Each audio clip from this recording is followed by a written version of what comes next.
ए गुरु गोविंद दोनों खड़ा ने किसको लागू पाए।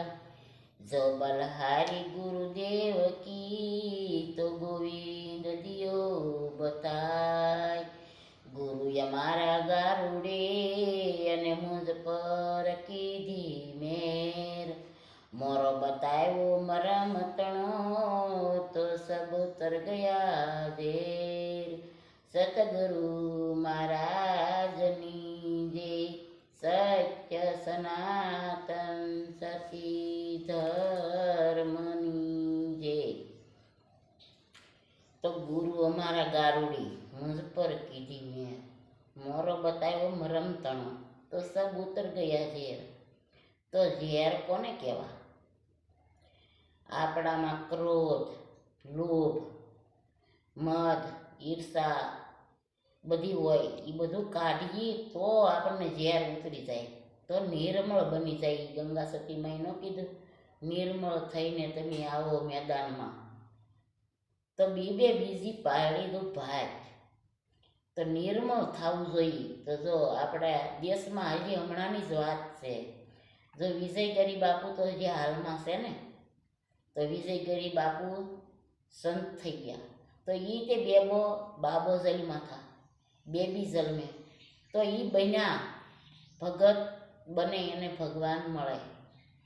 તો બનવું જોઈએ ભગત, તો ભગવાન મળે। કાંઈ આપણે ગોતવા જવું નથી પડતું ભગવાનને, ભગવાન તો ઘેરે આવે।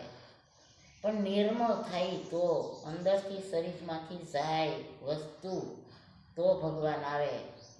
ક્રોધ હોય આપણા શરીરમાં અને અભિમાન હોય તો ભગવાન મળે નહીં, પણ નિર્મળ થવું જોઈએ। આપણા શરીરની અંદર કેટલી ભૂલ છે, કેટલી ભૂલ કરતા હોય, તો એ ભૂલ આપણે ન કરી તો ભગવાન મળે। તો મીરાબાઈને ભગવાન મળ્યા, એને પણ માથે સમૃદ્ધ ગુરુ રોહિદાસ મળ્યા, તારે મીરાબાઈ બન્યા। નકર તો મીરા કહેતા છે, મીરકી કહેતા છે, મને કેમ હીરકી કે એમ, એની મીરકી કહેતા છે, પણ પછી તો મીરાબાઈ બની ગયા। માથે સમૃદ્ધ ગુરુ મળ્યા તો મીરાબાઈ બની ગયા। સબરીબાઈ એના ગુણગાન ગાય છે, નરસિંહ મહેતાના ગુણગાન ગાય છે, શેઠ સગાશાના ગુણગાન ગાય છે। તો એના ગુણ એમને નથી ગવાતા, એને માથે સમૃદ્ધ ગુરુ મળ્યા એટલે એના ગુણ ગાય છીએ આપણે। તો આપણે પણ આ વિડીયો સાંભળીને આપણે શબ્દ અંદર ઉતારી આપણે પણ ગુરુ ગોતવા જોઈએ। આપણે એવું બનવું નથી, પણ આપણા છોકરા આપણી બે પેઢીવા આપણો ફોટો મેકી અને પગે લાગે એવું થાય તોય ઘણું। આપણે કાંઈ એવું આગળ બની નથી જવું, પણ આપણે ઘેરે હરખું રહેવાય ને, ઘેરે હરખારી એવું બનીને તોય ઘણું। આપણા બાળ બચ્ચાને કેમ રાખવા, કુટુંબ પરિવારમાં કેમ રહેવું, વિવેક વાણી એવી નિર્મળ બની જાય એટલું જીવાય એવું તોય ઘણું। આપણે કાંઈ મોટું સંત નથી બનવું, પણ ઘેરે હરખું રહેવાય એવું બનાવી જાય તોય ઘણું।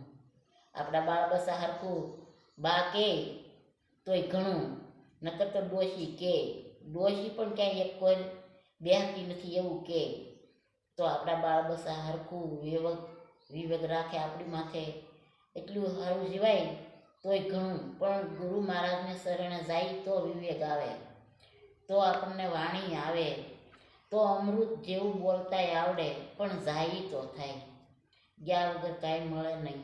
ગુરુને શરણે જવું જોઈએ। તો એવો ગુરુ મહારાજનો પ્રભાવ છે, તો ગુરુને શરણે જાય તો બધી વસ્તુ મળે। ત્યાં તો અમૂલક છે, હીરા માણેક ને મોતી છે, પણ એ મોતી જીરવવા એ આપણા હાથની વાત છે। ગુરુ મહારાજ કાંઈ જીરવી ન દે, ગુરુ મહારાજ તો રસ્તો ખાલી બતાવે કે આ રસ્તે હાલ્યા જાઓ તો કાંટા નથી, આ રસ્તે હાલ્યા જાઓ તો કાંટા નથી, આડબીડ હાલી તો કાંટા વાગે, ડામરે હાલ્યા જાય તો કાંટા ન વાગે। તો સીધો કેળો ગુરુ મહારાજ આપણને બતાવે, આપણે કેમ સમાજમાં રહેવું, ઘરે કેમ રહેવું। આપણે ઘરેથી જ વાત શરૂઆત કરવાની હોય। આપણે ઉઠી સવારમાં ઉઠી તો એ હંજવારી ક્યાંથી કાઢવી, પહેલાં તો રસોડામાંથી જ લઈ, પછી ઘરમાંથી લઈ, પછી ઓસરીમાંથી લઈ, પછી બહાર ફળિયામાં જઈને પછી બહાર બજારે જઈએ. તો પહેલાં આપણે ઘરેથી શરૂઆત કરવી જોઈએ. ઘેરે કેમ રહેવું, ઘેરે હરખા રહેતા શીખીએ તો આપણે બીજાને કાંઈક બે વાત કરીએ કે નકર બીજાને વાત કરાય નહીં. તો આ ગુરુ મહારાજના શબ્દ છે. ગુરુ મહારાજ આવી સમજણ આપે અને બધાને આપે. આ સાંભળે એને પણ આવા શબ્દ મળે અને ઘેરે હરખી સમજણ આવે એવી મારી અપેક્ષા છે. તો આ વિડીયો સાંભળજો અને ગુરુ મહારાજના શબ્દ લેજો. સતગુરુ મહારાજની